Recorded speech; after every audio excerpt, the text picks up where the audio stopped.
Muy buenas amigos, bienvenidos a un nuevo podcast. Hoy tenemos con nosotros a un español que no está en España, precisamente. Fernando Moreno, ¿qué tal? ¿Cómo estás?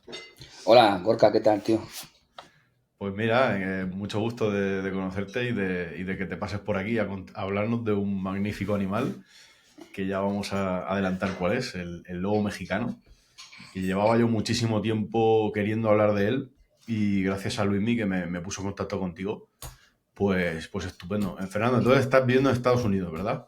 Sí, mira, ahora estoy en la zona de San Francisco, un poquillo al norte de San Francisco. Me vine Ujú. aquí por trabajo, no relacionado a la biología, y aquí estamos, en esta zona. Pero vamos, que yo me he movido mucho por aquí. He estado en muchos sitios. Muy Llevo bien. 25 años aquí. 25 años. Hostias.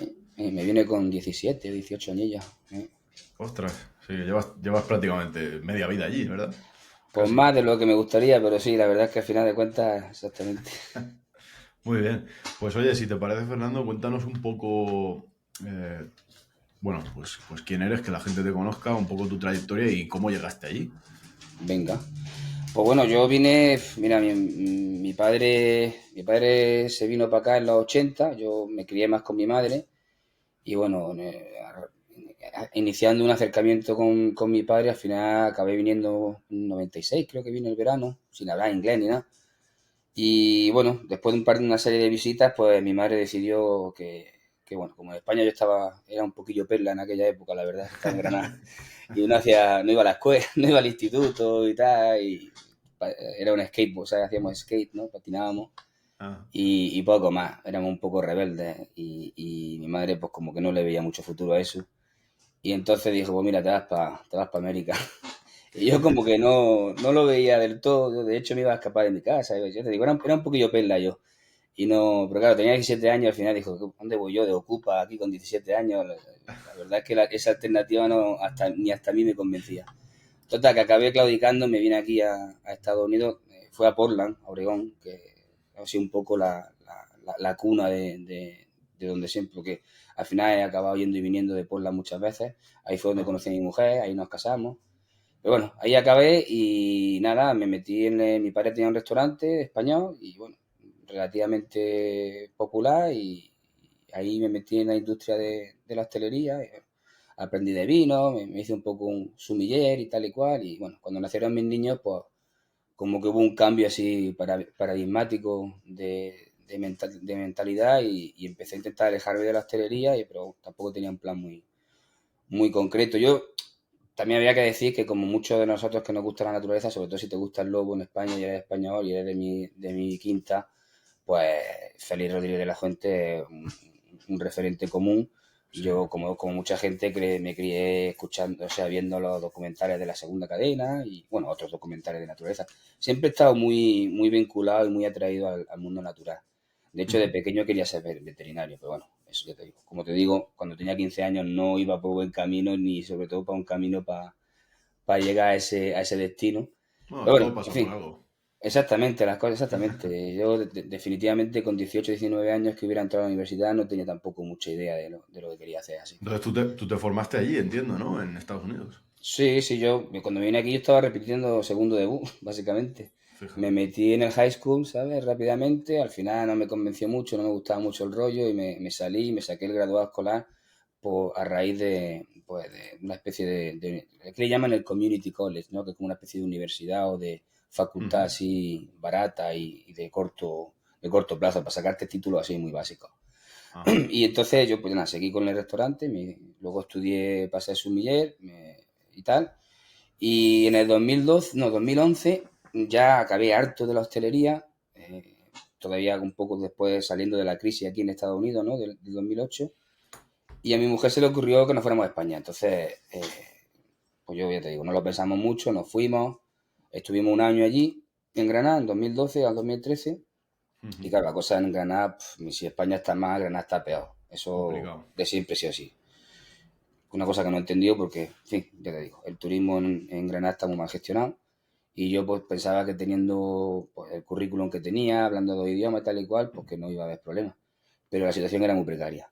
Entonces acabamos volviéndonos para acá. Entonces, pero lo que sí pasó en 2012 es que, de hecho creo que tú me lo comentaste, pues viendo en la televisión apareció Luismi Domínguez, hablando del lobo. Y eso como que a mí me medio despertó algo, sobre todo porque yo ya estaba en planes de volver a Estados Unidos. Y cuando yo volví a Estados Unidos volví con mi padre. Mi padre era el director de alimentos y bebidas de una de las concesiones de restaurantes y de albergues y de hoteles, dentro del parque Grand Teton National Park, que es el parque que está justo debajo de Yellowstone. O sea, entre Ajá. la puerta norte de Grand Teton y la puerta sur de Yellowstone hay simplemente 5 millas. De hecho, nosotros vivíamos a 12 millas de lo que era la entrada a Yellowstone. Sí. Y nos fuimos allí, o sea, vivíamos dentro del parque. El pueblo más cercano era el pueblito de Jackson, que estaba como a 45 minutos en coche. O sea, que Ujú. era pues un sueño hecho realidad. O sea, imagínate Vaya, irte a las montañas Las Rocosas, a la cuna de los lobos. qué pasada. Pues ya, claro, no me lo creía, ¿no? Pasamos allí un año y medio. Pero ya te digo, todo esto, quieras que no, Luismi de muchas maneras tuvo mucho que ver en todo lo que pasó después, porque a mí como que me reenfocó, ¿no? En lo que era. Pues claro, yo cuando era chiquitillo, cuando tenía 10 años, casi no quedaban lobos en casi ningún sitio del mundo, ¿no? En el 90 pues, todavía ni se habían reintroducido los lobos en Yellowstone, o sea que era una cosa como una especie de animal mitológico, como quien dice, ¿no? Del cual leías, pero no sé que fuera un zoológico, no, era ¿Y la imposible figura, verlo. la figura de Félix fue importante también en Estados Unidos? Pues fíjate que no lo sé, de hecho, no te sé decir porque no se me ha ocurrido nunca, no sé por qué, hablar con nadie de ese tema. Ajá. Así que no te lo sé decir. Yo creo que gente de la época quizás sí, lo que pasa es que muchos de esos conservadores quizás a lo mejor ya se han retirado o estén mayores y yo no haya entrado dentro de ese círculo todavía. Espero que... de hecho, es una buena pregunta. Voy a investigar acerca de eso, a ver si Yo alguien me... imagino que sí que lo conocerán, porque Seguro, bueno, piensa él que él murió... estuvo por Alaska y todo, claro. Claro, claro, murió, creo que fue en Canadá, ¿no? Un Me suena que accidente de en helicóptero, Alaska, o en Alaska, sí. sí. De hecho, seguramente que el infamoso David Mitch tiene que saber quién era, y seguro, seguro, porque sobre todo esa gente, la primera, digamos, la primera manada de conservadores del logo, biólogos, naturalistas y ecólogos, tienen que saber quién es, seguro. Eh, Claro. Harvard también tiene que saber quién es. Pero no son gente con la que yo haya tenido ocasión de poder tener conversaciones así profundas. Así que eso. Y eso, Y pues ya te digo, nos fuimos para allá. Ah, perdón, dime. sí, sí, decía que ahí empecé, o sea, gracias a ver lo de Lobo Marley y demás, empezaste bueno, te dedicaste a la biología. Sí, básicamente allí bueno, yo en Wyoming todavía o sea, llegamos a Wyoming, pues había lo típico, muchos osos, muchos lobos y tal, y pues uno pues siempre estaba haciendo fotos y salía a dar paseos y los veía y tal y cual. De hecho, mis niños iban a la escuela ahí, a 5 millas del hotel, y a veces no podían salir al recreo porque había lobos y osos, Fíjate. porque era una escuela abierta, no tenía recinto. O sea, que una situación muy idílica, ¿no? Pero fue un día, creo que fue en 2014, ya después del invierno, que venían mucho los rangers, venían a la oficina. Yo trabajaba en la oficina de reserva, y Ajá. venía el superintendente y nos daba algún que otro reporte de lo que había pasado en el parque y tal y cual. Y un día vino diciendo que habían empezado a salir los grizzlies, los osos pardos. Y a mí, pues yo pues, digo, bueno, vamos a ir a ver los primeros osos del año, a ver si le podemos echar una foto, tal y cual. Hice un grupito, nos fuimos todos con los esquís y las raquetas de nieve. Y acabamos encontrando, pues no eran, o sea, llegamos a un claro de un bosque y había un montón de huellas. Yo empecé a flipar y tal. Pero claro, me di cuenta que no eran osos. Pues, primero le faltaban el quinto dígito a la marca, eran marcas pequeñas. Pero claro, yo estaba tan emocionado que tardé eso fue una serie de sucesos que me llegaron a darme cuenta que eran lobos. Era una manera de lobos que acababa de pasar por ahí, pues quizá horas antes que nosotros. Ujú. Y entonces pues nos pusimos a seguirla, ¿no? Pues, para no extenderme mucho, eso fue un momento crítico, porque para mí fue un poco una experiencia muy espiritual, en verdad, ¿no? Porque no llegamos a verlo, es verdad que no llegamos a verlo. Yo me encontré un palillo de uno de los cachorros que había estado mordisqueando y tal y cual, pero sí fuimos siguiendo pues todo lo que fue. Y es que luego resulta que el hotel donde nosotros vivíamos estaba, pues yo qué sé, a 500 metros de la loma por la que lo acabamos siguiendo, ¿no? Entonces, como que Ujú. fue una experiencia, ya te digo, un vínculo muy, muy místico y muy simbólico, lo que ahí yo decidí que me quería involucrar en el lobo. Entonces fue cuando contacté a Luismi, ahí fue cuando conocí a Luismi. Le mandé un mensaje Ajá. por Facebook y tal y cual, tío, y le conté toda la película, que claro, se la conté así, y entonces le encantó, ¿no? El rollo de cómo se lo conté y tal, pues. Y nada, nos conocimos por Skype, creo que fue. Tuvimos un Sí. par de conversaciones. Y me puso en contacto con Enrique, que es el gestor de Lobo Marley en torno en el rollo internacional. Y bueno, me hicieron un poquito el colaborador de, pues ya sabes, intentando hacer coaliciones de organizaciones Claro. hacer un movimiento más internacional de Lobo Marley, ¿no? Sí, sí, sí. Y entonces, bueno, a raíz de eso, pues yo me puse a trabajar, conseguí que un escritor oregoniano que se llamaba Rick Lamplath y acaba de escribir un libro que yo había leído, Ujú. entonces lo contacté y él hizo un artículo sobre Lobo Marley. Le gustó el rollo de la puja esta de los dos lobos para salvar su vida y tal y cual y escribió un artículo. Entonces ese artículo, bueno, ya ahí Enrique tomó el control o sea, yo lo conocí, le conté el rollo, ¿no? Estuve en una semana hablando con él, ya cuando lo convencí de que escribiera el artículo, se lo pasé a Enrique y ya él, pues ya de ahí yo ya como que me desinvolucré. Pero eso luego también, no sé si lo habrás oído tú, que esto lo que pasó es que National Geographic leyó el artículo y se interesó mucho por el rollo. Y Ah, no lo entonces, sabía. sí, quisieron hacer un documental que básicamente era pues seguir la vida de estos lobos que habían salvado Lobo Marley con la acción ecologista y activista que habían puesto en marcha. Y bueno, se fueron hasta Castilla y León, lo tenían casi todo preparado, estaban muy, o sea, listos para hacerlo. Y la Junta de Castilla y León pues les cortó el rollo, de una manera así Sí. un poco oscura. No, no vaya a ser que den algo positivo de los Claro, lobos. claro, no vayamos a darle fama a los lobos porque entonces, claro.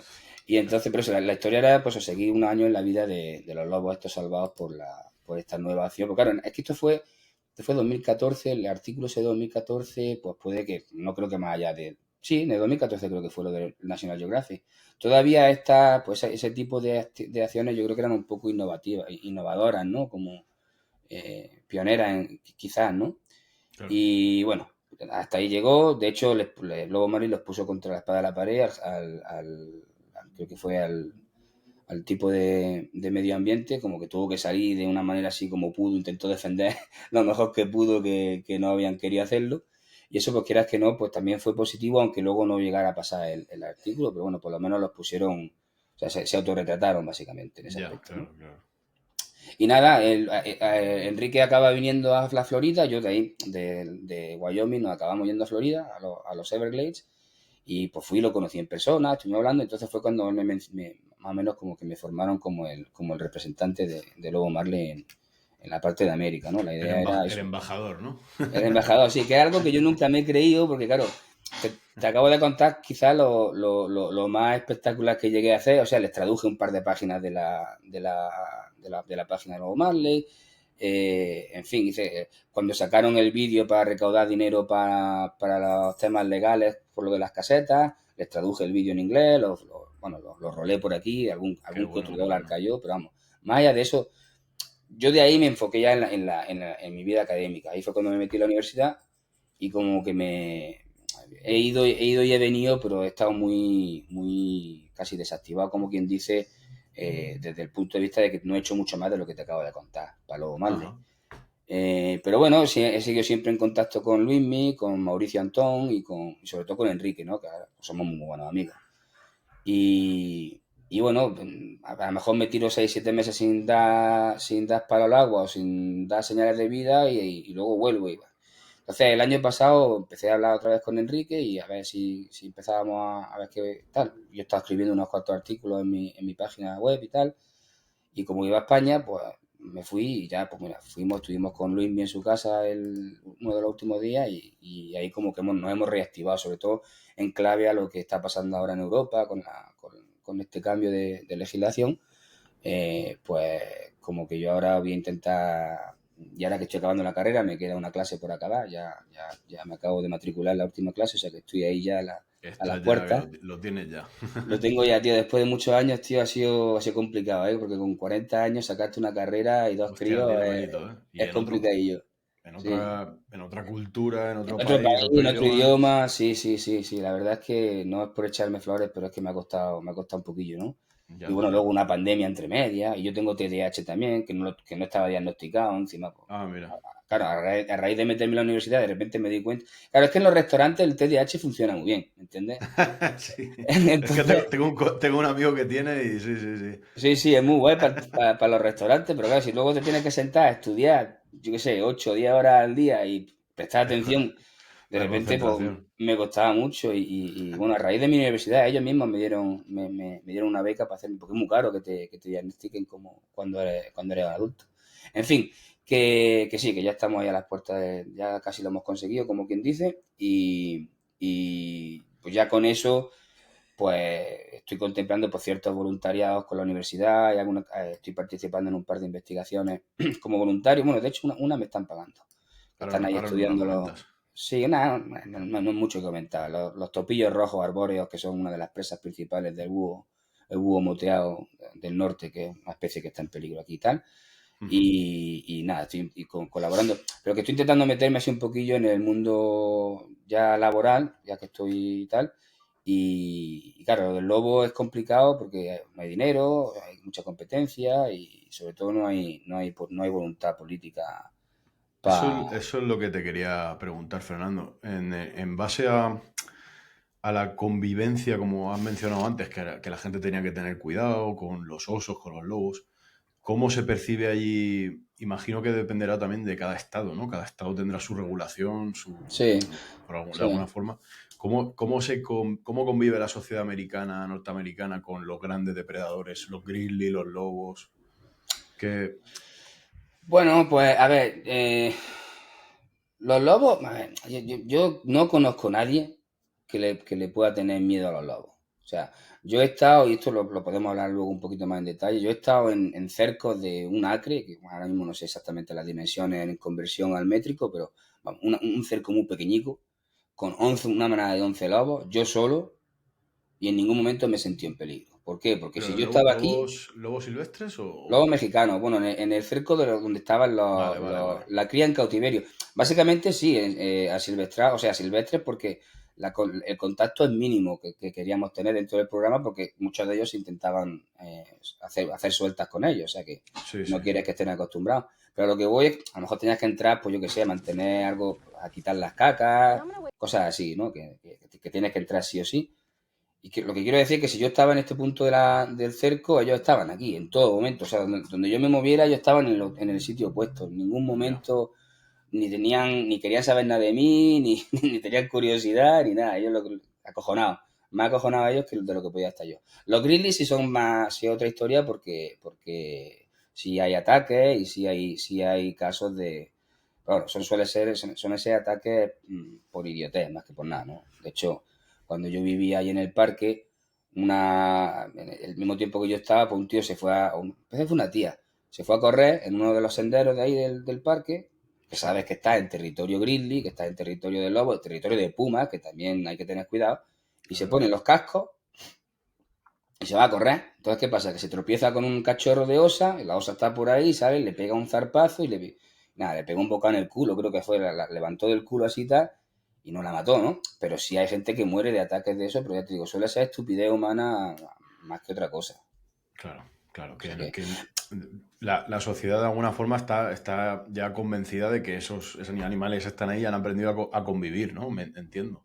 claro, si tú vas a un sitio donde hay osos pardos, hay carteles por todos lados, que no entres Claro, sin el spray pimienta, que tal, que tengas cuidado, que vaya claro. haciendo ruido. O sea que si hay una concienciación general, que yo creo que, ya te digo, salvo los más estúpidos, todo el mundo suele ser consciente de que hay peligro y de que hay que andar con cuidado. El oso negro ya es otra historia, pero el oso pardo, Sí, por regla general, suele atacar defensivamente.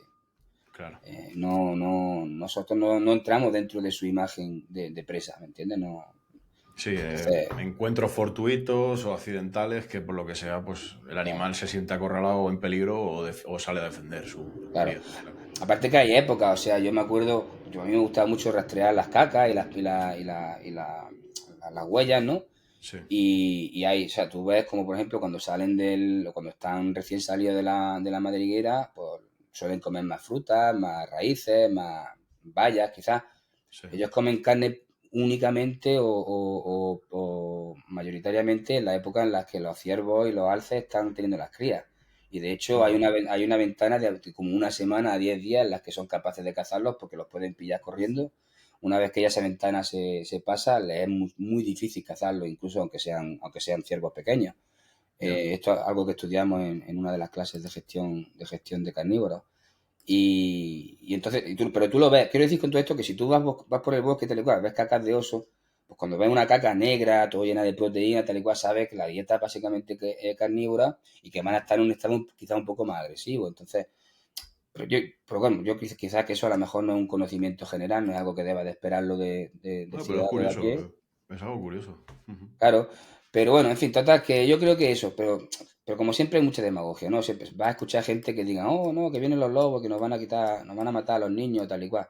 Se oye Claro. de vez en cuando en los periódicos así sensacionalistas y tal y cual, pero Esto no es un esto te sentimiento lo he común. dicho, esto te lo he dicho porque aquí la mala prensa española de Galicia, Asturias, Cantabria, están venga a decir que lo siguiente va a ser que los lobos ataquen a un niño, que están atacando en un colegio, o sea, cogen eventos ocasionales, esporádicos, que suele pasar. El otro día creo que se vio a un lobo persiguiendo un ciervo cerca de un pueblo, o se persiguió un lobo persiguiendo un jabalí cerca de un colegio. Bueno, pues los titulares de la prensa ya te puedes Ah, imaginar lo que era. Por eso te estoy diciendo que ya, en un terreno mucho más salvaje como Estados Unidos, donde tenemos toda esa cantidad de carnívoros, eh, incluso que esos carnívoros pueden matar personas, porque imagino que allí los lobos son más grandes o los osos, como tú bien has dicho, son más agresivos, depende de la época. Y ya. no hay tanto miedo, no hay tanto alarmismo. Y aquí en España un lobo ibérico se acerca a un colegio y bueno, y ya la prensa. Ya. No, aquí el miedo y la demagogia la suelen enfocar a la actividad económica. Pero Claro, vamos, no quiero decir que no, porque sí he leído algún que otro artículo tal y cual, pero no es habrá, algo claro. que sea no es un arma muy potente para darle miedo a la gente de los lobos. De hecho, la sociedad en general está a favor de los carnívoros. Y con eso también decir que creo que no hay, a lo mejor me equivoco, esto no lo he investigado, o sea que no, a ver, como estudiante de la ciencia no quiero dar datos que sean falsos, pero hasta lo que yo entiendo hay muy poquitos, de hecho me atrevo a decir que hasta casi ningún ataque, sobre todo letal, a humanos de lobos en el continente americano, por lo menos en Norteamérica, en los últimos 100 años. Si me equivoco, que alguien me corrija y lo miraré, pero si hay alguno es muy poquito. Yo creo que de hecho no hay ninguno. Eh, y si lo ha habido, alguna vez puede que haya involucrado el hecho de que puede que haya habido, no sé, alguno que tenga rabia o algo así. Vamos. Creo que no, creo que ha habido. Pero ya te digo, es que es muy difícil ver un lobo. Es que si tú vas por el campo, tío, y ves un lobo, conforme sales del campo, ve y cómprate un décimo de lotería porque estás en tu día de suerte, tío. Exactamente. Es Además así, que los lobos tienen un miedo intrínseco al hombre, o sea, lo evitan, lo máximo de lo posible lo evitan. Pero sí. yo he visto comportamientos del lobo ibérico, del itálico, del lobo gris europeo y luego, pues ya nos puedes decir tú del americano, que le evitan al hombre, básicamente. Totalmente. En mi experiencia, pero ya te digo, yo no tengo una experiencia súper extensiva, pero vamos, lo que yo he visto no. A ver, Yellowstone sí, porque están un poco habituados, Claro, ¿entiendes? están Pero es que troquelados, que se suele claro, decir, ¿no? Yellowstone es un caso muy especial, ¿no? En mucho, desde lo ecológico hasta a lo turístico. Sí, Es el único sitio del mundo en el que yo creo que está casi garantizado que vas a ver lobos. Eh, Pero fíjate, luego vas al parque de Grand Teton, que está justo debajo, y es totalmente diferente. O sea, esos son los sí. dos, los dos mundos dentro de América o de Norteamérica. Ya te digo, Yellowstone es un caso muy interesante, ya te digo, muy, muy interesante y podemos, si caso, luego o incluso quizá otro día, porque eso puede dar para una conversación muy, muy Me extensiva. suena que estuviste, o que conociste a alguien que estuvo trabajando allí, o que tú colaboraste en algo, ¿puede Sí, ser? ¿Me sí. dijiste? No, yo no he colaborado en Yellowstone, ha sido mi sueño. Doug Smith, que era el jefe del proyecto Lobo en Yellowstone, es un tío que a nivel, tanto como científico, como biólogo, como gestor y casi como persona, lo que pasa es que yo ahí creo que estoy mitificándolo un poco porque no lo conozco, obviamente, pero sí, yo no tengo muchos ídolos en mi vida así de fan de gente famosa, pero este tío sería mi equivalente y se llama Douglas Smith. Aparte tiene un montón de publicaciones, tiene un par de libros muy interesantes. Luego te paso enlaces. El de la Venga, década del lobo, El de la década del lobo es buenísimo, ¿no? Que lo hizo, pues, 10 años después de la reintroducción. Y aparte tiene una cita que yo la suelo citar mucho, que luego si nos acordamos en algún momento saldrá, porque que siempre la digo. Pero no, yo no. De hecho, ya te digo, esa era mi meta. Porque yo cuando me fui de Wyoming, mi padre se fue para la Florida y nosotros intentamos de manera imposible intentar quedarnos allí y no hubo manera. Pues teníamos niños y era complicado y tal. En fin, nos fuimos. Y desde el momento en que nos fuimos de Wyoming, mi único objetivo era volver. ¿Entiendes? Yo no quería hacer otra cosa que volver a las Rocosas y vivir allí. Para mí, que mis niños vivieran dentro de un parque nacional en ese Guau. ambiente era lo único que yo quería. Y entonces me metí en la escuela por eso, porque claro, intenté hacer de voluntario, intenté buscar, y no había cojones. No había cojones porque claro, todo el mundo quiere conservar lobos. Bueno, todo el mundo Claro. no, pero todo el mundo dentro de la ciencia. Y entonces eso inició mi ese. Pero bueno, yo no participé. Es lo que quería. Pero sí conocí a...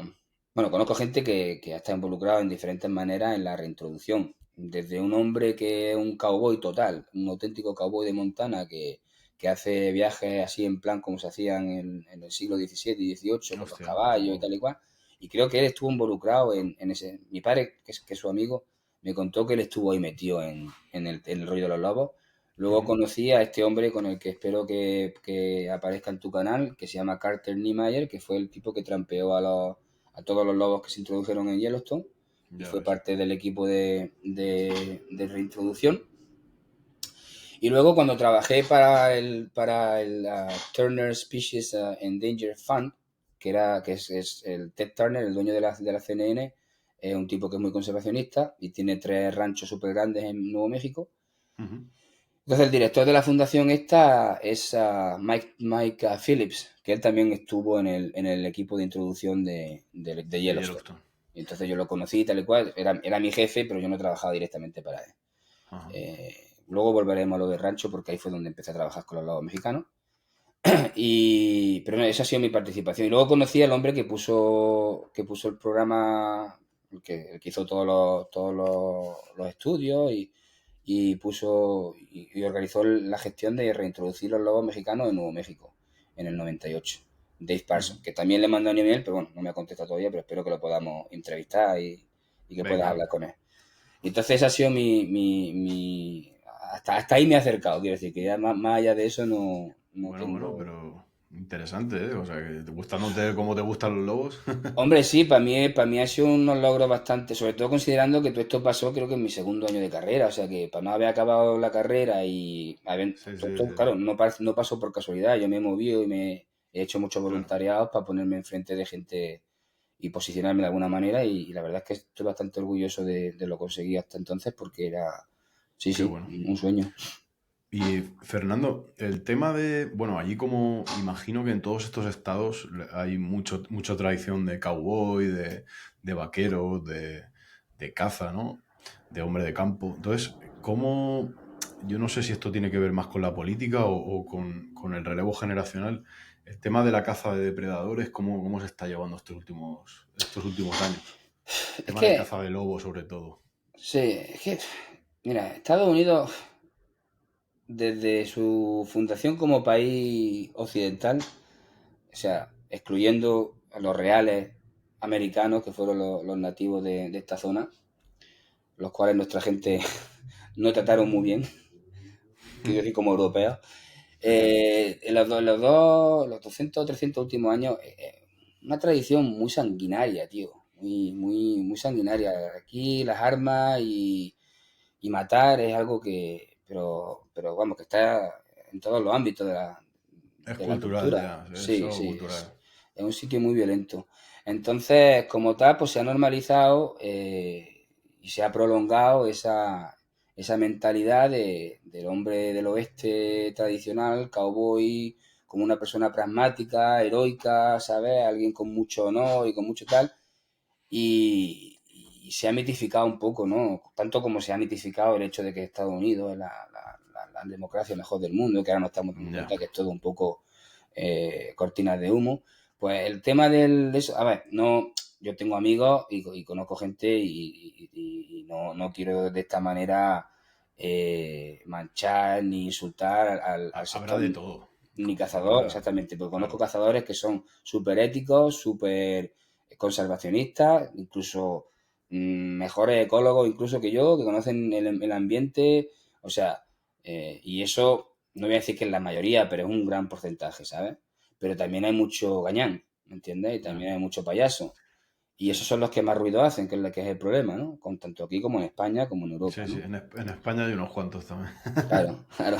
Entonces, mm, quiero ligar esto con lo que me has preguntado, de que si es político, si es cultural, y es un poco de todo. Pero yo creo que sobre todo es un poco identitario, cultural y también político, sí, el rollo de cómo gestionamos. Pero también, que también esto es una conversación muy larga y muy Ya, ya, extensa, entiendo, lo entiendo. de cómo se inició el rollo de la conservación, ¿no? El mítico modelo de conservación norteamericano, que es algo que yo estudié en la universidad. Bueno, hay pocas clases que me haya tocado el tema, sobre todo las clases de gestión, del modelo norteamericano. Alguna que otra vez hemos estudiado el modelo escandinavo, que también puede ser interesante y tal, en cuanto a la posesión de la fauna, pero ya te digo, esto desde el punto de vista utilitario, que yo no estoy del todo de acuerdo con esa manera de enfocarla O como sea, siglo XXI. es una conservación en base a la explotación, o sea, a la explotación cinegética, ¿te refieres? Básicamente, sí, es una manera de excusar, o sea, qué beneficio saca el hombre, tanto en funciones ecológicas como pueden ser los servicios ecológicos, ¿no? Tan famosos, que si filtración de agua, que si secuestración de carbón en los bosques, todas esas cosas, Ya. hasta lo que tú dices, la cinegética. O sea, el americano es muy cazador, le encanta ir y, oye, que tú vayas una o dos veces al año y te cargue un YPT de estos que son enormes y alimente a tu familia Exactamente, durante... Me parece exactamente. genial. O sea, yo no lo haría porque yo no puedo, o sea, yo no soy capaz. También porque soy muy vago, eso de coger y ahora despellejarlo, ¿sabes lo que te digo? Destriparlo, descuartizarlo, transportarlo. No, yo prefiero ir pescar. O sea, quiero decir que entiendo esta manera de satisfacer nuestro instinto cazador, ¿no? Que pueda quedar ahí en nuestros genes, porque yo lo comparto desde el punto de vista de la pesca. Si me gusta pescar, yo pesco. O sea, que no te voy a decir que yo soy un total en contra de... también es verdad que si tú pescas un pescado que no te has equivocado, lo puedes soltar y aquí no pasa nada, en la Sí, mayoría de los casos. hay pesca deportiva que se llama, ¿no? Claro, De suelta, claro. claro, claro. Entonces, yo te digo que, pero que tú hagas eso desde el punto de vista consumista y que tú, es más, vas a comprar menos carne de la industria cárnica que es tan lesiva y tal y cual. O sea que desde el punto de vista de sostenibilidad, lo de la caza no me parece del todo mal. Claro. Y aparte, ¿qué es lo que nos han enseñado en la universidad? O sea, la gestión de poblaciones, desafortunadamente, yo no estoy muy de acuerdo con que tenga que ser así, por temas que tú ya conoces, ¿no? O sea, si tú eres un tío que va a cazar a controlar una población de ciervos, digamos. Pues el cazador va a querer matar al pedazo, al macho más grande, con la cornamenta más Claro. grande, va a quitar un grupo de genes de la población y va a dejar quizás unos que son pues, menos deseables, digamos, ¿no? Para la conservación de esa Fíjate, especie.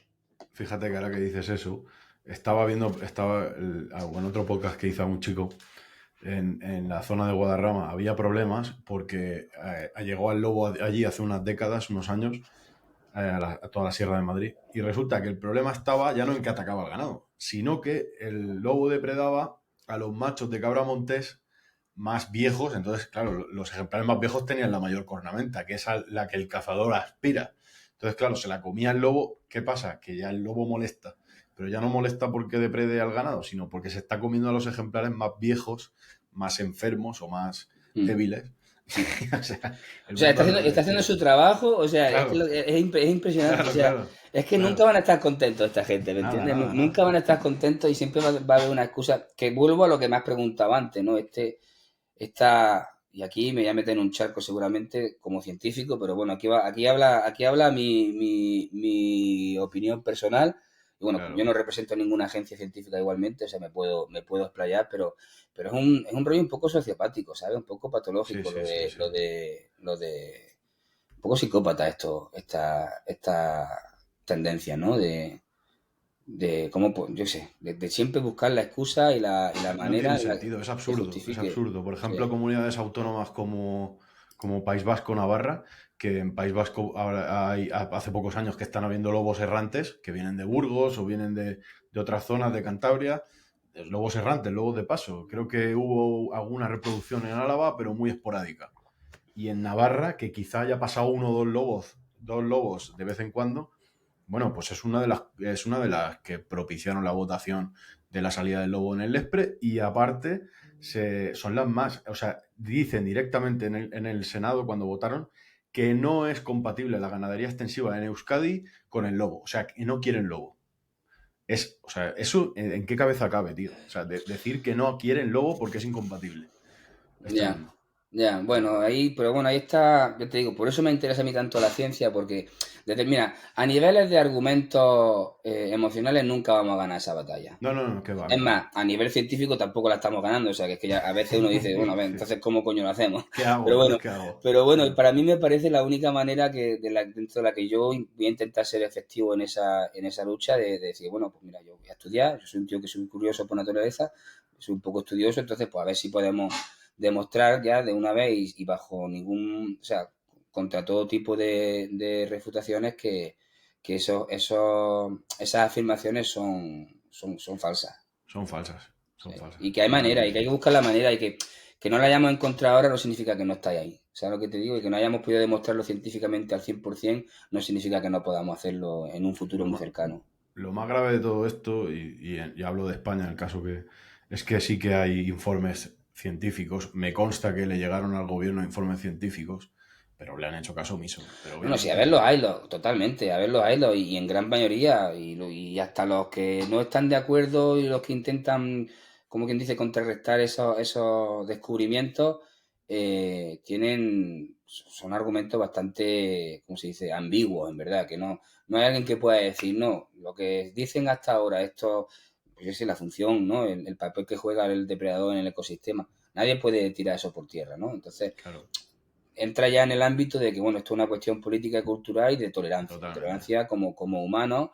Yo, esto es una cosa que siempre digo, creo que te lo mandé por algún mensaje, y se lo puedo... Ah, no, que esto te lo puse en tu canal, que puse un parrafazo así de grande cuando estaba viendo lo del Luismi, y lo mencioné, ¿no? De que gestionar al lobo, pero bueno, gestionar cualquier especie, en verdad, pero sobre todo a los carnívoros, sobre todo al lobo, no es lo difícil. Lo complicado es gestionar al humano, ¿entiendes? Esa dimensión humana que de hecho yo he hecho bastante hincapié a lo largo de mi carrera en la universidad de, pues, tomar cualquier tipo de curso o de asignatura que sea un poco más una perspectiva sociológica, psicológica, incluso comunicativa, porque eso es una parte muy importante. O sea, estudiar la ciencia y la ecología y la biología, la conservación biológica, todo eso es obviamente muy importante, pero gestionar al hombre es igualmente importante, si no más, quizás es más aburrido, porque a mí la gente, no es que no me guste, pero yo quiero estar con los bichos, ¿me entiendes lo que te digo? Yo, Sí, después de sí, 20 años en los restaurantes, a la gente, pues mira, la verdad es que me da un ya poco has igual, ¿sabes? aburrido. Sí, entonces no es mi... Pero sí lo considero muy importante, y de hecho hay un par de trabajos que hice en la universidad que mencionaban pues, por ejemplo, los sistemas ecológicos sociales. Luego te puedo pasar un par de estudios que tengo ahí guardados de algunos de esos trabajos, que son muy interesantes. Y luego los modelos de tolerancia humana contra la fauna, pero sobre todo contra los carnívoros. Sí, Es un tema muy interesante dentro de la gestión de la naturaleza. pues sí. Y yo al final lo que me estoy dando cuenta, hablando con varios países, o sea, estoy hablando con gente de Portugal, que a ver si pronto puedo traer a un científico de aquí. Portugal está totalmente... hay mucho furtivismo, me han dicho, pero oye, está llevando muy bien lo del lobo. De hecho, le han subido el blindaje de protección, mientras que aquí se le ha quitado. Hay ganadería también, o sea, ¿por qué Portugal sí y aquí no? En Italia pasa lo mismo. Hablé con un naturalista de allí, veneno, furtivismo y todo intereses políticos. O sea, es que al final el lobo es un problema porque es una herramienta política. Y ya está, no hay Sí, más. eso es algo que puse en ese comentario que te he mencionado en tu canal en el vídeo de Luismi, es que al final de cuentas el lobo da rédito político. Pero de los dos lados, ¿eh? De un lado y del otro. O sea, Sí, sí, sí. no quiero, ahí sí que quiero ser igualitario. Totalmente. Eh, pero esto Totalmente. bueno, no sé si estabas mencionando lo de la caza furtiva, porque sé que hay una conversación o un argumento ahí afuera en las redes que habla de la... Ah, no, fue que de hecho fue... reaccioné a esa equidistancia que pretendía el usuario, que me pareció un comentario que quería ser constructivo. O sea, yo no entré para nada en un ataque porque no me pareció que lo necesitara. Sí me molesta a mí lo de la equidistancia, esto de que, bueno, es que el ganadero también y tal y cual, porque igual es que el ganadero tiene el privilegio, el ganadero está protegido por las administraciones, por la sociedad, tal y cual, el que está jodido es el lobo, entonces ahí hay que Claro, claro, claro. posicionarse, ¿no? Entonces Claro. la equidistancia no me parece justa. Pero esto de que es que él decía que, bueno, es que sin cazarlo, se han salvado porque se pueden cazar y tal. Y a mí eso me rechina porque aparte, a ver, Eso mira, es la un mortal... contexto totalmente... Pero ¿sabes por qué dicen eso? Por lo que decía Félix. O sea, Ya, Félix lo que hizo, tú lo sabes, meter al lobo en especie cinegética. claro, Pasó de ser alimaña a especie cinegética. Entonces, grupúsculo de cazadores, gente rural que le gusta la caza y quiere matar lobo, se basa en ese argumento de los años 70 que está ya más antiguado que la hostia, porque es que Félix fue listo. Félix metió al lobo en especie totalmente. cinegética, pero con una idea de futuro, de que eso iba a cambiar, porque si lo llegan a dejar con alimaña un poco más, se lo hubieran cepillado. Claro, claro. No, Entonces, está claro, está claro, está claro, claro. Estoy esos de acuerdo. pequeños cupos que no lo cazaron, el animal pudo subsistir como pudo. Ajá. Pero ya está. Eso Pero el no es caso, extrapolable ahora. claro, exactamente, era lo que iba, o sea, Claro, y gracias a que hizo eso, es verdad, porque ahí sí que es verdad que había que tener mucha visión de futuro, claro, pero de claro. futuro a muy largo plazo, o sea, no, ni Yo estoy siquiera seguro inmediata. que él ya tenía en mente que la sociedad iba a cambiar, iba a avanzar. Entonces dijo, mira, pues tiramos por aquí para salvar al animal y ya dentro de 10 años veremos qué pasa.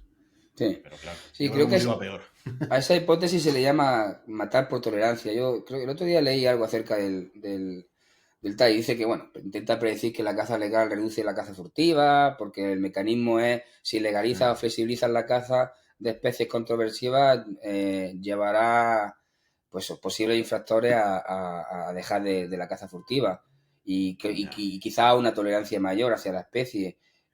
No está del todo demostrado y de hecho hay gente que a nivel científico ha empezado a presentar cierta evidencia de que no sea del todo así. Es un poco macabro eso, la verdad. Porque, por ejemplo, aquí en España sí que o sea, sí que mucha gente me viene con ese argumento y yo digo, pero si cuando el lobo se le podía cazar, se ha seguido furtiveando. O sea, se ha seguido haciendo furtivismo con él.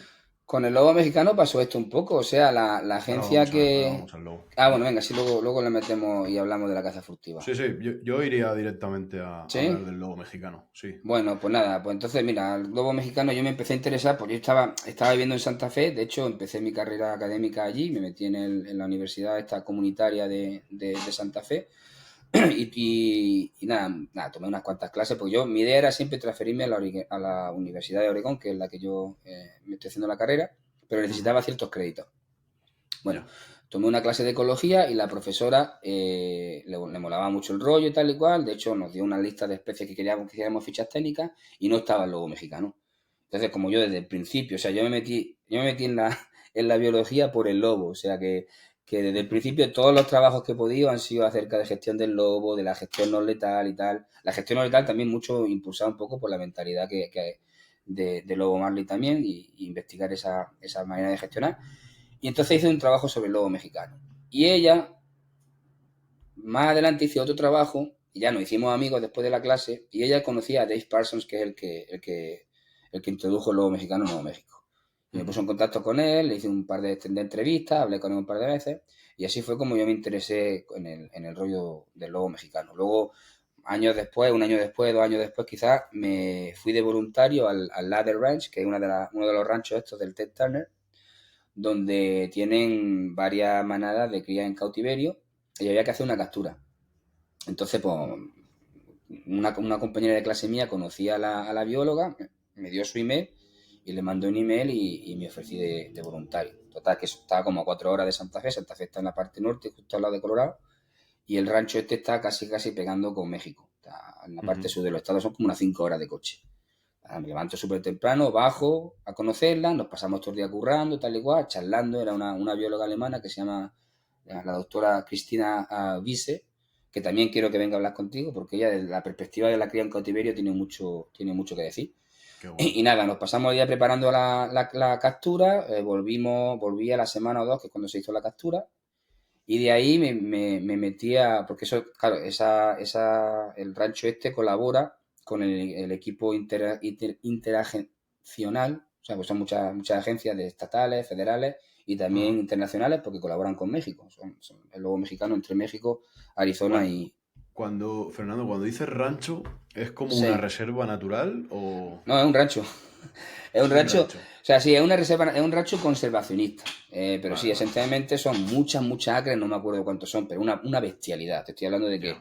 de que yo iba, o sea, yo tenía mi vehículo propio de cuatro por Para cuatro para moverte por ir, allí, ¿no? bueno, sí, porque nosotros vivíamos en lo bajo del cañón, no había recepción de teléfono ni nada, pero luego yo trabajaba, bueno, eso fue cuando me contrataron. Trabajaba como a 2 millas de donde dormíamos. Pero es que yo qué sé, es que no te sabría decir, luego te digo, pero miles y miles y miles de acres, o sea, una burrada de rancho.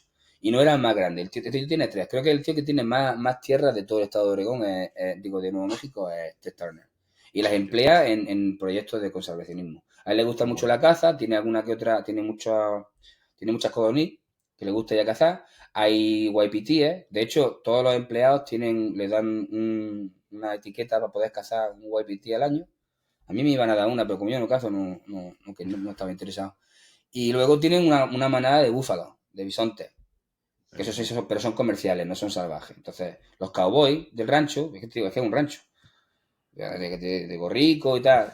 Gente muy maja. De hecho, yo me hice amigo de uno de ellos que era el típico cowboy de esto Cuando hablamos del mito del cowboy del oeste, este tío era uno de esos de los modernos. Pues sabes que, el origen de los cowboys eran los españoles. No sé, eso no lo sabe mucha gente.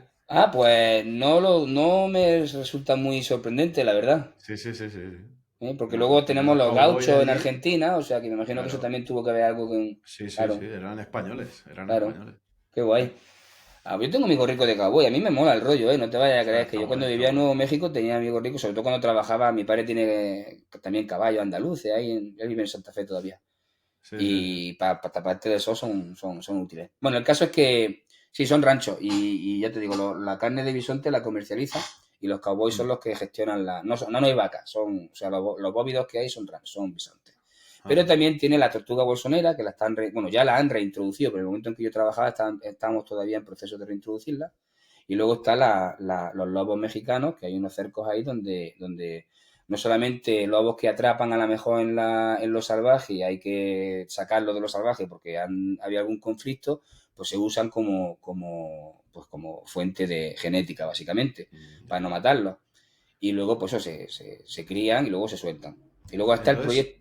Dime. sí, perdona, Fernando, para aclararme yo. Entonces, ¿el lobo mexicano es una subespecie de lobo gris? Sí, eso, Vale. ahí voy, sí. Y Estaba está dando... Vale, Perdón. vale, vale. Pues continúa, continúa. No, no, es que iba a entrar justo en eso, te estaba dando un Ok, ok. poquillo el origen de cómo entré yo en lo del lobo mexicano. Y ya luego Vale. me contrató esta mujer y nada, de hecho que ella quería, como ella no se quería retirar, ella no estaba hasta la polla de los lobos, la verdad. A ella le gustaban las tortugas, era lo suyo, que es para lo que me contrató a mí. Me contrató como técnico de las tortugas, pero como sabía que me gustaban los lobos, de hecho me lo dijo, mira, no es trabajo de lobo, pero sabes que cualquier cosa que pase con los lobos va a estar tú Te involucrado. llamamos. Ahora. Claro, de hecho casi llego a hacer un cross-fostering, que hablaremos luego porque lo tengo apuntado, que tenemos que hablar de ese programa de introducir cachorros en madrigueras salvajes. Lo que pasa es Ah, que no, hostia, qué so- no, no interesante. sobrevivieron o sea, no puedes quitarle todos los cachorros a la hembra. Y no sobrevivieron los suficientes cachorros y no pude ir, tío. Estuve a puntico de ir a meterme en una madriguera a meter lobillos en eso y no pasó. ¿Qué Bueno, pasaba? entonces, el lobo mexicano, sí, es una subespecie genética, es la más genéticamente única y la más meridional, o sea, la más al sur de los lobos grises de América del Norte. Ajá. Se designó, creo que al principio, bueno, se designó como por la morfología, ¿no? Porque tenía un tamaño más pequeño y una forma craneal un poco distinta a los demás lobos grises. Posteriormente, análisis de ADN mitocondrial respaldaron que eso, que era una población de lobo gris mexicano como tal, y que puede que surgieran como un representante de una colonización separada y más temprana de los lobos norteamericanos y euroasiáticos. Ajá. Esos datos, que bueno, creo que fueron obtenidos de especímenes de museo incluso, porque quedaban muy poquillos cuando se empezó a... Ten en cuenta que la reintroducción del lobo mexicano, que el efecto fundador es uno de los grandes problemas genéticos ahora mismo actualmente de la conservación y de la gestión del lobo mexicano, fueron 7 lobos y hubo una controversia increíble, porque claro, a nivel legal intentaron decir, no, es que no pueden ser lobos, porque eso ya lo hemos matado todos. Estos están hibridizados con perros, como tal, no puedes justificar que es una especie distinta, distintivamente genética, como para darle protección federal, ¿no? Entonces hubo ahí y hubo que demostrar y hubo que hacer muchos estudios. Entonces, a raíz de esos estudios, se ha demostrado ya te digo, estos datos de ADN mitocondriales, que provenieron de un museo, refuerzan el lineaje distinto del lobo mexicano, porque Sí. describen los haplotipos adicionales y relacionados, básicamente, ¿no? O sea, este grupo de bloques de genes, que provienen del parentesco y que se usa mucho en la conservación y la ciencia para este tipo de cosas, Ajá. demostraron que los datos genómicos apoyan el hecho de que el lobo mexicano es un linaje distinto. Qué bueno. Y entonces, pues hay mucha evidencia, ¿no?, que lo respalda esto y que hubo un flujo genético a través de la... Bueno, de hecho, los lobos y todas las especies de cánidos, sobre todo en Norteamérica, había un flujo genético, ¿no?, hacia la hibridización. Y bueno, el tema de la ingresión ahí tiene algo que ver, que quizás no sea a lo mejor al momento de entrar mucho en ello, porque ni yo la genética no es mi fuerte. La verdad que la he aprendido, he sacado una nota decente, pero no me siento capacitado para... Y creo que el enlace que me diste tú de la gente con la que estás hablando del lobo mexicano te puedan dar más datos. Pero yo sí indagaría en el rollo de la introgresión y de que hay pruebas y que hay, obviamente, evidencia que dice que son una subespecie, sí. Ajá. Perfecto. Y bueno, o sea, por lo que he entendido, quedaban muy poquitos ejemplares en vida silvestre. Ujú. Sí, Quedaban muy poquitos ejemplares, entonces lo que se ha hecho es recuperarlos y meterlos en esos ranchos o en esas... Y a básicamente, partir sí. de ahí ir criando, y los han ido reintroduciendo en algún sitio o permanecen en cautividad. ¿Cómo lo están Sí. haciendo?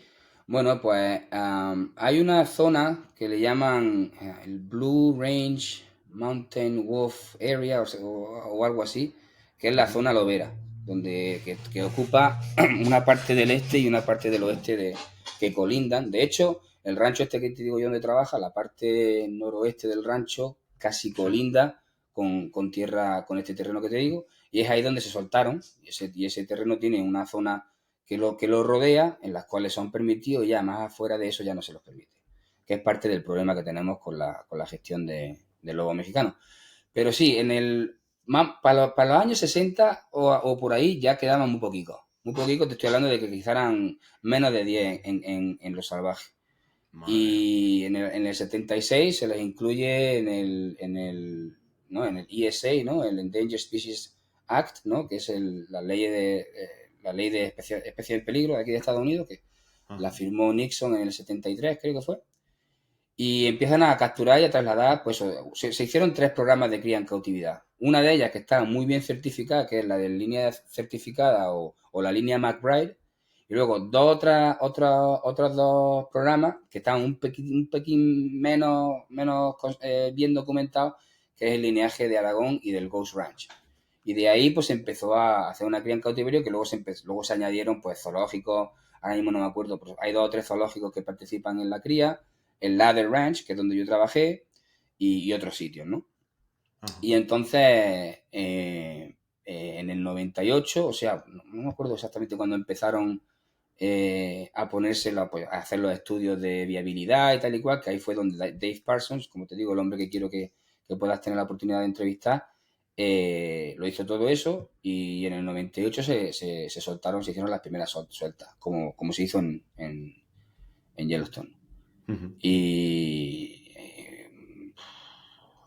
pues te digo, el problema que tenemos ahí con eso es la endogamia, ¿no? O sea, que es que esto en El, ecología se llama el el cuello efecto de fundador. botella, ¿no? Exactamente. El efecto fundador que, claro, cuando tú inicias una población bajo con tan pocos fundadores, pues más tarde, más temprano te puedes meter en un charco genético importante. Más encima, claro, con toda la controversia de lo que hemos hablado antes, ¿no? Que si te Ya, sales ya, ya, de ya. aquí y te matan, luego pierdes ejemplares por rollos tontos que no debían ser, porque no se prima la conservación y se prima quizás la actividad económica, entonces pues eso nos ayuda. Y de hecho, eh,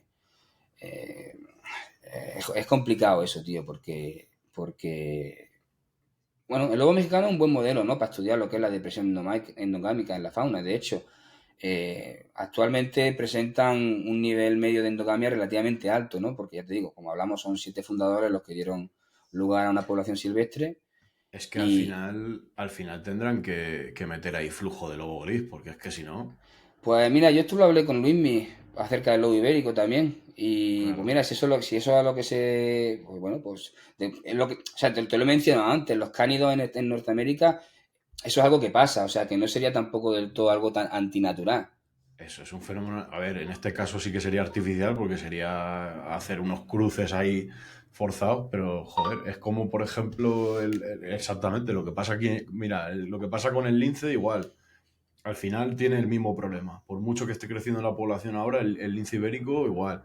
Y el lobo ibérico está igual. Lo que pasa es que no lo quieren decir, porque sabe que si lo dicen, quedan como el culo. O sea, vamos a matar a un animal que tiene esos problemas genéticos. Pues al final se tendrá que mezclar o con el Italicus o con los lobos grises que bajen por los Pirineos. Es así. Claro, Es que si claro. no.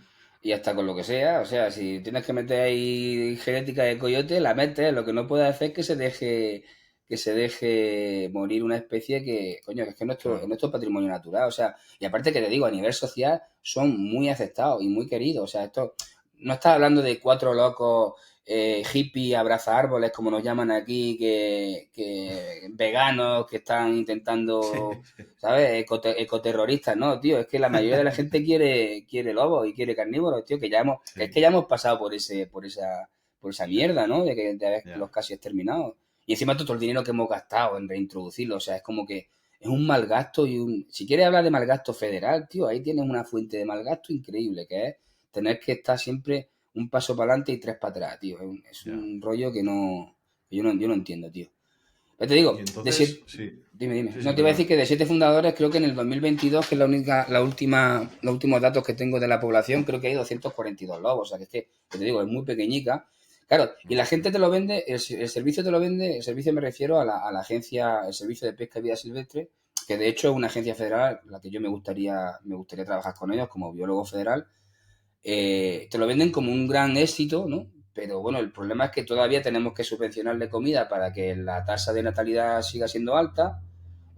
Ahí tienes temas para investigar también en tu estudio del lobo mexicano y no lo dejamos salir de ahí. Entonces, si no lo dejamos dispersar, si no dejamos emigración e inmigración, ¿cómo pretendemos solucionar? Vamos a tener que estar toda la puta vida criando bichos en zoos y en ranchos y moverlos, que cuesta dinero, ¿sabes? Coño, en fin, yo qué sé. Al final, cuando haya imagino, al final cuando haya un buen número de hembras reproductoras, o que no creo que se alcance, porque con siete, con 7 especímenes que se empezó, es muy complicado. Pero bueno, una vez haya ya unas hembras, pues se debería de permitir el flujo y que se muevan. Y que si se tiene que mezclar con los lobos, que se mezclen. Claro, ¿no? Pues es que esa es la historia, pero claro, en el momento en que se asoma la oreja del lobo, ¿no? El típico dicho, cuando le ven la oreja al lobo, pues ya pues muchos sectores se acojonan. Lo que decía antes, tanto el cazador por el miedo a la competencia, como el ganadero por el miedo a los daños. Y Claro. entonces, pero bueno, ya te digo, lo del cuello de botella genético y la endogamia a ver, hay motivos para estar también, o sea, no es todo gris, ¿no? Hay algún que otro motivo para estar un poco positivo, pero vamos, que porque es que al final de cuentas, es que al final de cuentas es todo rollo burocrático, rollo de Ya, gestión y rollo humano, ¿me entiendes? ya. Ujú. Y esa subespecie de lobo, el lobo mexicano, ¿tenéis también contacto con fundaciones o de México, con expertos de México, o trabajáis separado? No, no, sí, a ver, este esfuerzo interagencional que he mencionado antes, que ni siquiera sé si es una palabra en español, me la estoy inventando porque lo estoy traduciendo así Se totalmente entiende, desde se el entiende. interagency. Sí, básicamente el Departamento Forestal de Estados Unidos, el Servicio de Pesca y Fauna, los servicios estatales de Arizona y de Oregón, digo, y de Nuevo México, y también, lo que pasa es que no me acuerdo la agencia o la institución mexicana que colabora, pero sí, o sea, es un esfuerzo tanto interestatal como internacional. Sí. Vale, De vale. hecho, mi jefa me quería llevar al fórum en México, tal y cual, que se estaba celebrando y tal, y al final tampoco pasó. Pero bueno, Qué bueno. Y bueno, ¿qué podrías distinguir así de esta especie que se diferencia por ejemplo, un lobo gris o pues otro mira, tipo de lobos? son básicamente, creo que la media, en algunos sitios he leído que hasta el 40% más pequeños. Yo, los que yo he visto, yo diría que son más, tirando al 30%, son grandes, pero quizá como un pastor alemán grande, ¿no? De tamaño. Eh, Tienen un pelaje así medio grisáceo, pardo, muy interesante. Algunos que otros he visto medio blanco y tal, pero vamos, por regla general son así. Y lo que yo sí he observado que me pareció una cosa muy, muy interesante, que esto Ujú. luego, conforme fui estudiando biología, se ha medio probado que mi observación era correcta, es que yo le veía que tenía las orejas más grandes, ¿no? Me llama mucho la atención que las orejas eran considerablemente más grandes, no tan grandes como las de un coyote en proporción a la cabeza, ¿no? Que es uno Ya, de los factores que a mí me suele facilitar la identificación de un coyote, pero bueno, sí, bastante más grandes que lo que sería un lobo en proporción, y las patas eran bastante largas. Y esto tiene que ver con la ley de Allen, ¿no? Que básicamente habla de un tipo, cómo se llamaba? No me acuerdo ni dónde era ni cuándo lo hizo, pero en ecología se habla del, la ley Allen que- como una ley que predice que los organismos, sobre todo los mamíferos, más que nada, en las zonas latitudinales del norte, o sea, sí, del norte, tanto como las del sí, sur, tienen cierta morfología diferente que les permite conservar el calor o expulsar el calor de eso una es, manera más fácil. eso es. Y lo Claro, de las orejas y lo de las patas tiene que ver con eso. Sí. claro. Sí, Pero bueno, yo esto es una yo teoría te lo mía, iba a ¿eh? decir. No lo he estudiado mucho. No, no, no, es verdad. Y además que yo te lo iba a decir también como conclusión mía, a lo mejor es porque también al ser un poquito más pequeñitos, se han especializado también en unas presas más pequeñas y a lo mejor necesitan oír mejor para cazarlas, como los zorros, como los coyotes. Ah, pues fíjate, eso no lo había pensado, pues no tiene. Sí, Y pues sobre puede todo para la ser, regulación de temperatura también. claro.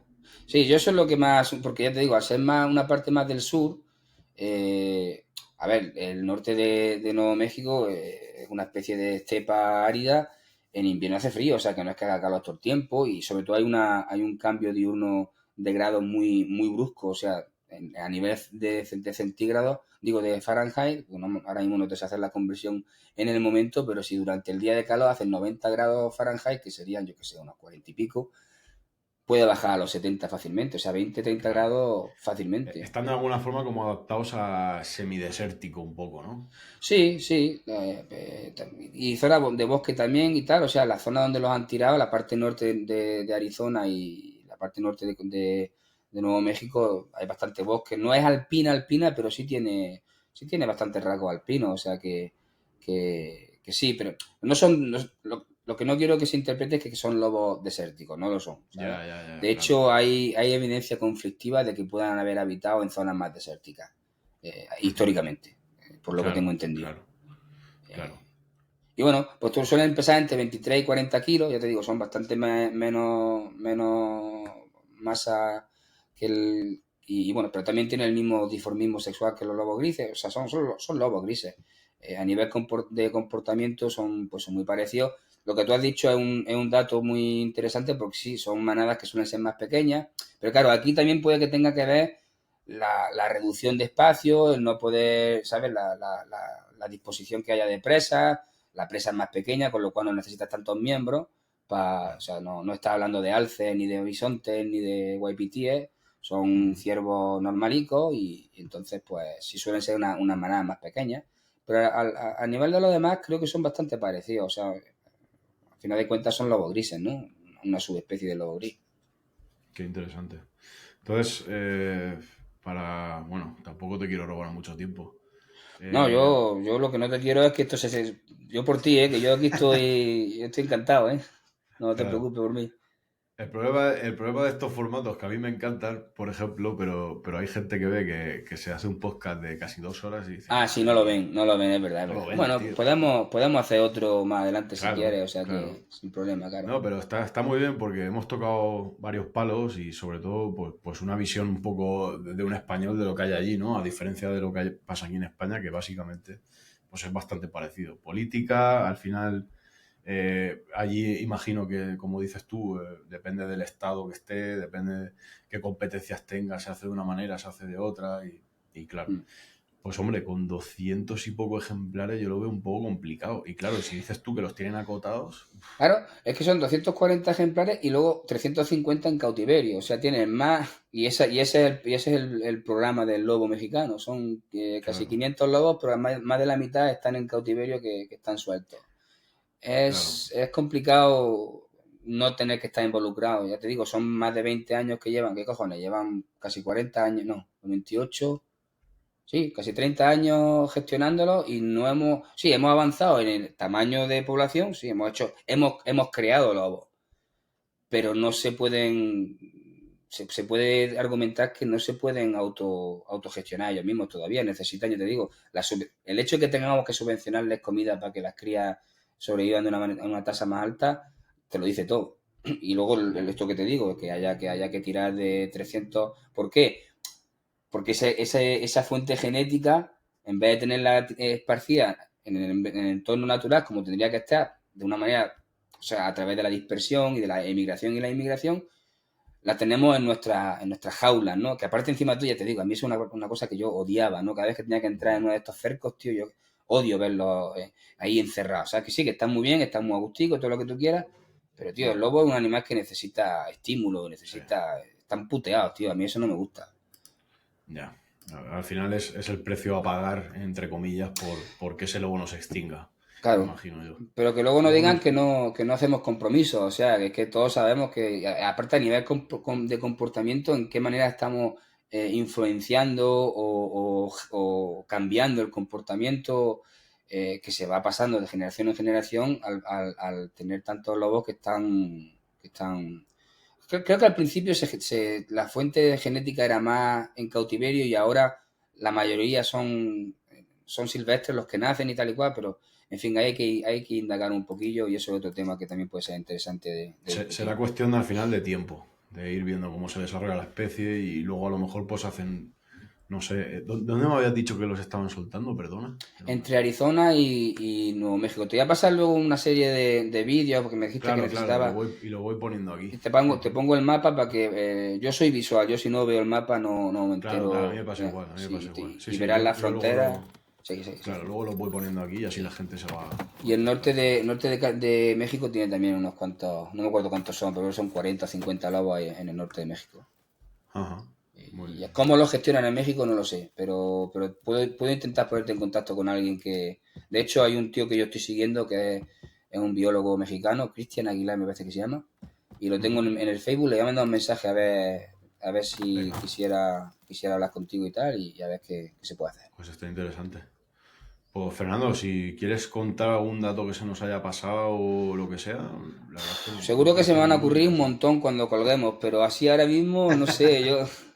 Bueno, pues Eh, habrá que hacer segunda parte entonces. Oye, yo estoy dispuesto, yo aquí me tienes para lo que quieras, tío. Qué bueno, qué Incluso bueno. si buscas algún estudio que no tenga acceso a ellos, porque a veces son complicados de obtenerlo, me mandas el nombre y yo tengo acceso a toda la biblioteca de Ah, la universidad. sí, los cachorros, que lo tenía que apuntado. Ah, Lo del tema de meter los cachorros, que ah, lo coño, tenía aquí verdad, hostia, eso apuntado. es muy interesante, sí, sí. Aparte que ha sido un proyecto bastante innovador, creo que puede que haya sido esta agencia la que lo inventó. O sea, tú agarras O sea, de hecho, mi voluntariado con el servicio de pesca y fauna era que iba a hacer las observaciones de apareamiento. Yo me iba Sí. a una cabañica que estaba en lo alto del cañón y con los prismáticos los miraba y miraba si la loba se empezaba a preparar para el apareo, si había apareo, y yo tenía que tomar todos los datos. Entonces, cuando Sí. se reproducen, tú, digamos, no sé, si tienes una camada de seis cachorrillos, pues a las 8 o 12 semanas creo que es cuando lo hacen, si han sobrevivido todos y tiene un ratio aceptable para separar a la madre de los hijos, agarras dos, tres cachorros y te los llevas a la zona lobera silvestre. Y allí los biólogos cogen, pum, se meten dentro de la madriguera cuando no están los lobos y insertan una especie de hospedaje, ¿no? Le llaman cross-fostering, le llaman, ¿no? Cross fostering. Cross-fostering, sí, si lo buscas hay información. Y entonces, claro, al principio no se sabía, pero las hembras y la manada los aceptan. Había una alta tasa de aceptación. Y a ver si tengo por aquí, espérate, voy a buscar a ver si tengo bueno, luego si acaso te lo mando más información para que tú investigues. Pero eso como que tomó buen pie y se ha estado usando como una fuente como para insertar una fuente genética más diversa para evitar la Claro, endogamia. eso te iba a preguntar, ¿eso se realiza para introducir genética nueva o de alguna forma para evitar que luego reintroducir a ejemplares adultos? Pues yo creo que un poco de los dos, pero yo creo que tiene más, la motivación es más genética, Claro, porque al final de cuentas el lobo, si mientras lo dejes tranquilo y no lo mates, el lobo se va a reproducir ellos van a crecer y van a esparcirse. El problema es que no los mates, ¿entiendes? En ya. ese punto es muy eficaz el Eh, lobo, los cánidos son resilientes totalmente. y el caso más, para mí, el caso más ejemplar que hay es el ibérico. O sea, se le ha cazado hasta casi extinguirlo y un reducto muy pequeño de población y con que lo dejes un poquito de tiempo sin hacerle nada, él solo tira para adelante, tío. O sea, es que Totalmente. son fascinantes. Esta especie es fascinante. Sí, sí, sí. Pues te digo, yo casi, bueno, no sé si me hubieran dejado a mí meter al lobo en la madriguera o no, pero vamos, que lo íbamos a transportar y llevárselo a la agencia esta de Arizona. De hecho, me Ya. dijo mi jefa, yo ya me iba, porque yo iba el lunes, bajaba, trabajaba 5 días me quedaba en el rancho y el viernes tiraba de vuelta para terminar de hacer mis estudios, mi trabajo y sobre todo para ver a mi familia, ¿no? Porque mis críos eran todavía más pequeños. Y conforme Qué estaba guay. yendo un viernes me dijo, tal, sé que no te, que, no, que te vas ya y tal, pero ¿te interesaría quedarte aquí una noche más y tal y cual? Y cuando me dijo, digo, ¿pero por qué? Digo, dice, hombre, porque a lo mejor vamos a soltar luego en la madriguera. Digo, sí, digo, ¿qué preguntas son esas? Luego, por supuesto, claro. Lo que pasa es que luego, eso me lo dijo al principio del día y nada, al cabo de las horas parece ser que había muerto un cachorro o dos y ya Ah, no qué pudimos pena. hacerlo. Así que sí, me quedé con todas las ganas, tío, porque eso, tú imagínate poner eso ahí en el currículum, tío. Hostia. Aparte de la experiencia, o sea, no solamente La por experiencia. el ese, Eso vamos. te tiene. A ver si próximamente puedes tener la oportunidad, te pones una GoPro y lo documentas, tío. Qué Sí, tío, tiene guapo. que estar guay, tiene que estar muy guay. Conozco Eso gente que lo ha hecho, pero no, ya te digo, no me ha sí. tocado. Yo estuve viendo algo parecido. Bueno, creo que te lo comenté. Era una pareja de zoólogos en Bielorrusia que estaban investigando el. Creo que te lo comenté, ¿verdad? Sí, creo que sí, me suena Eso. así. Y también trabajaban mucho. No era crowdfunding, era crowdfunding lo que me has dicho. No, Crowdfunding. cross-fostering. Cross-fostering, eso, perdona. ¿Cómo se llama? Es fostering, que es acoger como acogida cruzada o algo así, no, en fin, no sé. Sí, claro, como crianza cruzada o algo así, Eso, se sí, sí. traduciría, ¿no? Sí. Sí, pues ellos investigaban la reproducción múltiple y trabajaban mucho eso, metiéndose en las madrigueras, mirando los cachorros y demás. Así que eso, y sale el tío grabándolo y es flipante, eso tiene que ser flipante. Sí, Sí, sí, sí. te digo, esto empezó en el 2016, o sea que es una cosa muy reciente. Creo que han hecho como 100 cachorros hasta ahora, más de 15 han sobrevivido a edad reproductora y esto se usa para el aumento de coeficientes de endogamia, que es lo que te digo que es uno de los problemas más grandes de la gestión del lobo mexicano.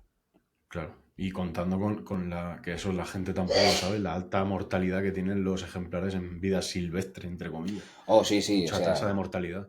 sí, en Yellowstone, este tipo que te hablaba antes, Doug Smith, mi héroe, lo cuenta mucho. De hecho, te lo recomiendo que veas sus documentales o sus entrevistas. Tío, es Vale. un tío que aparte habla tiene una oratoria y una manera de comunicar, y aparte que siempre se gana el respeto de la... O sea, yo no he visto un tío que hable de una manera que deja poco sitio a que le puedan atacar, ¿sabes? Claro, Y no lo hace de la equidistancia para nada, ¿eh? Lo que pasa es que es un tío muy objetivo y muy cowboy, ya te digo, muy cowboy, entonces la gente lo respeta. Y claro. hablaba de eso, de que... mierda, se me ha ido ¿qué te iba a decir? Coño. Sí, lo del el tema de... Estábamos hablando de la mortalidad de los Ah, lobos. eso. Sí, sí, o sea, que la mortalidad son otros lobos normalmente para ellos. En Yellowstone, por lo menos. O sea, Sí, porque pasa que, sí, claro, en sí. Yellowstone, como no se pueden cazar, como no hay ganado. Por eso te decía antes que Yellowstone es un ejemplo que ha servido de referencia de estudio del lobo para mucha gente hoy en día, pero quizás no sea el mejor El ejemplo de. ejemplo, Claro, claro. porque no es del todo el más natural. A ver, es natural en cuanto a lo que es, pero no es lo que se encuentra un lobo de cualquier otro estado, por ejemplo, hoy en día, o de cualquier otro país. O sea, Claro. estas fronteras de hábitat fragmentado, de carreteras, de encañonarlo en día sí, día también, esa es la realidad. Bueno, Desafortunadamente, esa es el hábitat en el que se mueven ellos y el que hay que al final estudiar. hemos cambiado todo tanto que ya no hay nada virgen y entonces al final los animales ya pues se tienen que adaptar como pueden. Pero que sin Yellowstone no hubiéramos llegado tan adelante, ¿eh? Que sin Yellowstone no se hubiera Oregón, Está claro. California, Nuevo México, ninguno de estos sitios hubieran vuelto a tener lobos si no hubiera sido por Yellowstone, que no, para nada, o sea, para mí Yellowstone es Es como la base, ¿no? El pilar claro, de todo esto que está haciendo. claro, claro, claro. Y ya para acabar, te quería comentar, yo últimamente estoy viendo muchísima reintroducción, porque allí, a ver que me quede claro, allí está el lobo gris, luego está también el red wolf, ¿no? Que ese es otro tema, otro lobo que quiero traer al canal en poder. Y claro, luego está el lobo mexicano. ¿Y hay alguna otra subespecie de lobo? ¿Me da más al norte Aquí o en Norteamérica, que te suene? que queden, creo que no, que se esté gestionado definitivamente no, esos son los tres. El lobo rojo, bueno, el lobo rojo también tiene su polémica porque Sí. creo que el lobo rojo al final de cuentas acaba siendo una especie de hibridización entre el coyote y el lobo. Me suena que Eh, era por California, ¿puede ser? no, el California lobo del rojo era Sur. una especie que se iba más, no estaba en el este. La reintroducción que se hizo creo que fue en Carolina del Norte o Carolina del Sur. Carolina del Sur, eso. De hecho, Carolina del Sur me suena. una bióloga que participó, bien, mira, es una de esas federales que acaban de despedir. Le voy a contactar a ver si quisiera hablar contigo de lobo rojo porque sé que ella estuvo, es que yo hice de voluntario para Pantera Floridiana cuando estuve en los Cayos. Y ella me contrató para el refugio de las panteras para hacer paseos con los turistas y hablar de la ecología de los carnívoros. Y como sabía que era un apasionado del lobo, me dijo, pues mira, yo estuve involucrada en el lobo rojo, creo que fue Carolina del Norte o Carolina del Sur. Pero esos Ujú. pobrecitos, tío, yo creo que están efectivamente extintos ya, o sea, no funcionalmente extintos, quiero decir. Yo creo que eso no vaya a ningún lado. Pero bueno, no, a mí no me tomes como fuente en ese aspecto porque es verdad que no lo he estudiado mucho, no tengo conocimiento para nada de Estuve eso. yo investigando un poco, era Carolina del Sur, sí, lo he confundido con California. Y lo mismo, problemas genéticos, hábitat, amenazas, igual, igual. Sí, pero es que creo que No, quedan menos de 10 o algo así. quedan muy poquitos.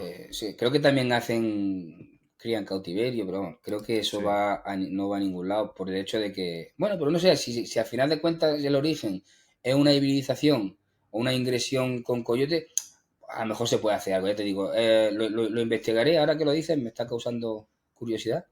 Pero sí, yo siempre lo he tenido medio abandonado, es algo que como aparte a mí me gusta más el oeste de los Estados Unidos y aquí no hay, es como que lo tengo medio abandonado. claro, claro. Pues nada, Fernando, pues Venga, muchísimas gracias por tu tiempo, tío. nada, tío, a Muy ti, interesante. fíjate, que va. Que a mí, yo hablar de lobos y todas esas cosas, todo lo que me aparta. Pues tenemos ahí un embajador del lobo en Estados Unidos. Pues tío, sí que te pediría como favor que pregonaras un poco lo que está pasando aquí en España, a ver si nos meten mierda y de alguna forma a los políticos les da vergüenza lo que están haciendo aquí, Es porque, tío, mi, es mi misión con Lobo Marley, o sea, por eso me he puesto la camisa hoy un poquito también para reivindicar ya te digo, aunque yo no lo asumo porque no me parece que lo merezca, pero me han nombrado embajador de Lobo Marley en América y mi misión muy bien. es hacer correlación de fuerzas y que se haga eco tanto aquí como allí. Aquí lo que está pasando allí y un poquito allí también lo que está pasando aquí, porque también, Exacto. también hace falta, pero bueno. O sea, que no te Ese preocupes, que en eso nexo, estamos. ese nexo de unión por el lobo. Pues nada, tío, muchísimas gracias, estamos en contacto, ¿eh? Y ya vamos hablando. Venga, tío, igualmente. Y oye, gracias a ti por tu canal, que no he visto mucho, pero todo lo que he visto, tío, estás haciendo una labor. Mira, el otro día ya no me enrollo más, de verdad, lo prometo. No, no, tranquilo. El episodio con este cabrero que estaba en la zona de Madrid, creo que era, no sé qué, no Sí, sé, sí, no sé sí, de sí. cuándo es. Sí. Me pareció muy interesante, me gustó mucho el rollo que tenía este hombre. O sea Es que es complicado hablar con esta gente porque me hablan muchos ganaderos y ya te digo yo que están en zona de lobos, pero de lobos, y me cuentan totalmente lo contrario a lo que se dice, se va pregonando por ahí del problema del lobo con la ganadería. Es totalmente mentira, o sea que estoy con la conciencia muy tranquila y estoy segurísimo cuando digo lo que digo, porque es que sé de buena fe que no es así, que el problema lo están agravando por intereses políticos. O sea, totalmente. el lobo Aquí pasa lo causa mismo, ¿eh? un poco de problema, pero no lo que dicen. O sea, eso es Ya, mentira. ya. Mentira. Aquí pasa lo mismo. Hay mucho ganadero y mucho ranchero que quiere vivir con carnívoros, pero si en el momento en que abren la boca, el acoso que reciben es tan brutal que es que no pueden. Pero así, Exacto. en el uno a uno te lo dicen y te agradecen y tal, pero ellos no te lo dicen y mira, yo no puedo, no cuentes conmigo para hablar en público porque Es así. es que me crucifican. Es así. Es así. Mm. De hecho, este cabrero que comentas, yo no he vuelto a saber nada más de él. O sea que. Oh, sí, no. Yo cuando lo estaba viendo digo, hostia, a este le va a caer una al pobrecillo. Si ya, si Yo ya, no, si ya nos contaba que le caía, porque lo decía en el vídeo, que le dan caña, digo, yo coño, no he pues la vuelto a verdad, saber nada de digo, él. qué huevos que tiene, porque si sabes que te dan caña, te metes en un podcast como este y te va a caer más caña todavía. Pues le han tenido que dar poca cera, pobrecillo, tío, porque la verdad es que me parece muy. Ya, una lástima, pero Sí, bueno, yo qué sé. pero Es bueno. un mundo turbio, es un mundo turbio. Espero que con estas cosas la gente vaya un poco cambiando el chip, porque es que si no, Es que es lo estamos que te digo, esta jodidos. gente que no quiere, son unos vagos. La gente que causa problemas son unos vagos. No quieren reinventarse, no quieren estar al día con la época en la que viven. Entonces, que un tío que si hace el trabajo bien te diga, no, yo tengo 6 mastines, porque aparte necesitas siempre tener un poco más de los que necesitas, porque si no se te pone Sí, malo para que no tengas problemas. sí, Y sí, sí, yo sí. cuido a mis cabras. Yo cuando viene la cría, no voy a tierra, a época, o sea, a zona lobera, tal, los pone a ellos como unos ineptos, que es lo que Sí, son. O sea, si tú tienes problemas con los carnívoros, es porque no estás haciendo tu trabajo bien, en verdad. A ver, sí. más allá de los problemas puntuales, pero en regla general, y entonces les molesta mucho que alguien ponga eso sobre la mesa, porque entonces como que les obliga a ella a tener que hacer lo que tendrían que estar haciendo, ¿no? Ahí está. Pero en fin, La mayoría del problema, ya te digo yo que se puede solucionar. Y el que tiene problemas y no le pone soluciones porque es un vago. No ya, quiere ponerle ya, solución. Ha estado ya. 20, 30 años o 100 años sin que hubiera lobo ahí. Y ahora que viene el lobo, pues no quiere cambiar su modus operandi, no lo quiere cambiar. Oye, que parte de Es mi así. misión es llegar a soluciones que no solamente ayuden al lobo, sino que también protejan al cabrero o al vaquero, o Claro. lo que sea. O sea, que yo eso lo tengo muy asimilado, que no, yo no Ujú. tengo no tengo una guerra para nada. De hecho, lo bonito sería poder encontrar las coexistencias. Como había antes. Claro, Como lo que había claro, antes. claro. Tú hablas con la ganadería tradicional de la zona de León, Ourense, Asturias, no te sé decir, pero la ganadería tradicional, vamos, el lobo era un adversario, no un enemigo. Es así, Ya. es así. Pues nada, Fernando, Venga, colega, muchas gracias. mucho ánimo con la carrera y estamos en contacto, ¿eh? Sí, aquí me tienes, para lo que quieras, cualquier cosa, aquí me tienes. Un saludo.